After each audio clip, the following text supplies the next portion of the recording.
अच्छा जी, इसके बाद फिर हम बात करते हैं डीजनरेटिव डिजीज़ की। देखिए, बार बार मैं एक ही बात आप लोगों को दोहरा रहा हूँ कि ये जो टर्म्स हम डिस्कस कर रहे हैं तो ये बहुत ज़्यादा इम्पोर्टेंट है, ये आपके एग्ज़ाम में आए हुए हैं, तो इसलिए इसको समझना बहुत ज़्यादा ज़रूरी है। ठीक है, मैं बार बार जो है ना आप लोगों को एक बात अगर दोहरा रहा हूँ तो आप लोगों को भी ये समझ जाना चाहिए कि सर जो एक ही बात बार बार दोहरा रहे हैं तो इसका मतलब ये है कि ये चीज़ बहुत ज़्यादा इम्पोर्टेंट है। तो आप लोगों ने जो है ना फिर इन चीज़ों पर ज़्यादा फोकस करनी है, इन चीज़ों को आपने हर हाल में समझना है, ठीक है। अच्छा जी, डीजनरेटिव डिजीज़ की अगर हम बात करें तो these are caused by the degeneration of some tissues of the body, they usually come with age. Example osteoporosis हो गए, ओस्टियोआर्थराइटिस हो गया, डायबिटीज़ मेलाइटिस हो गए, ठीक है। ये क्या है, ये डीजनरेटिव डिजीज़ है। मतलब ये है कि उम्र के गुजरने के साथ साथ हमारे बॉडी के कुछ टिश्यूज़ ऑर्गन जो है वो अपने फंक्शन को जो है ना नॉर्मली करना छोड़ जाए, वो जो है ना अपने फंक्शन से डिविएट कर जाए, क्यों, उम्र के बढ़ने की वजह से, ठीक है। तो इस तरह के जो डिजीज़ होंगे फिर इसको हम डीजनरेटिव डिजीज़ कहेंगे।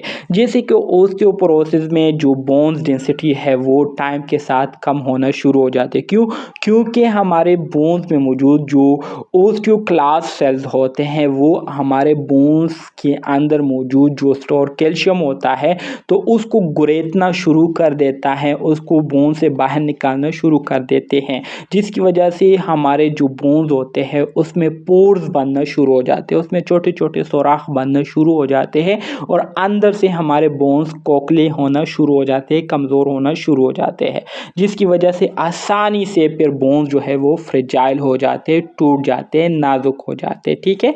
और ओस्टियोआर्थराइटिस से मुराद ये है कि जो हमारे बोन्स के दरमियान में जो जॉइंट्स होते हैं, ठीक है, तो उन जॉइंट्स में इन्फ्लेमेशन का हो जाना। इन्फ्लेमेशन क्यों होती है, क्योंकि उसमें हमारे साथ जो मेम्ब्रेन होता है, ठीक है, तो वो ख़त्म हो जाते हैं, जिसकी वजह से जॉइंट्स एक दूसरे के साथ फ्रैक्शन करते हैं, जिसकी वजह से इन्फ्लेमेशन काज हो जाती है।